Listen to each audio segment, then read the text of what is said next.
यूं ही होता नहीं गुलाब कोई, सहनी पड़ती है चुभन शूलों की। गीतकार डॉक्टर अशोक अग्रहरि प्रतापगढ़ी, कुंडा प्रतापगढ़ी। शनिवार साढ़े 4 बजे शिक्षक मनीष रंजन नेहा के 10वें वैवाहिक सालगिरह पर शिक्षक कवि चंद्रशेखर मित्र के संयोजन, शिक्षक संत लाल के आयोजकत्व, वरिष्ठ गीतकार बाबूलाल सरल जी की सदारत तथा राष्ट्रीय गीतकार डॉक्टर अशोक अग्रहरि के कुशल संचालन में बलीडीहा कुंडा में राष्ट्रीय कवि सम्मेलन निर्विघ्न संपन्न हुआ। तथागत बुद्ध की प्रतिमा पर माल्यार्पण, उपासना डाइट के प्रशिक्षक राकेश कनौजिया जी की अगुवाई में आयोजित परिवार आगंतुक बहने, इष्ट मित्र आदि ने विधिवत कर कार्यक्रम की शुरुआत की। दूर दराज से पधारे कवियों का माल्यार्पण, साल्यार्पण, बुके भेंट कर शाश्वत सम्मान भी हुआ। हर कवियों ने अपनी विद्या में जोरदार काव्य पाठ कर श्रोताओं को मंत्र मुग्ध कर दिया। संचालन कर रहे देश के चर्चित गीतकार तथा मंच संचालक डॉक्टर अशोक अग्रहरि ने अपने फन का जादू बिखेरते हुए तरन्नुम में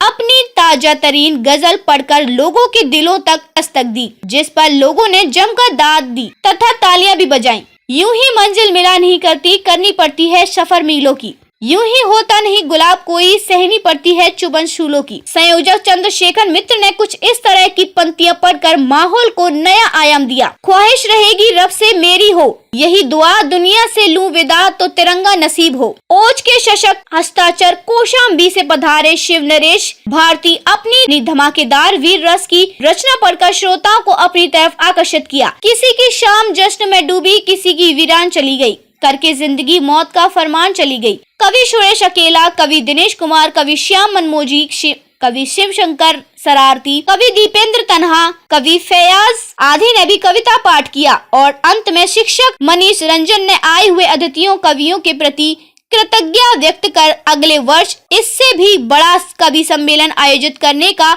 आश्वासन देते हुए कार्यक्रम के समापन की घोषणा की।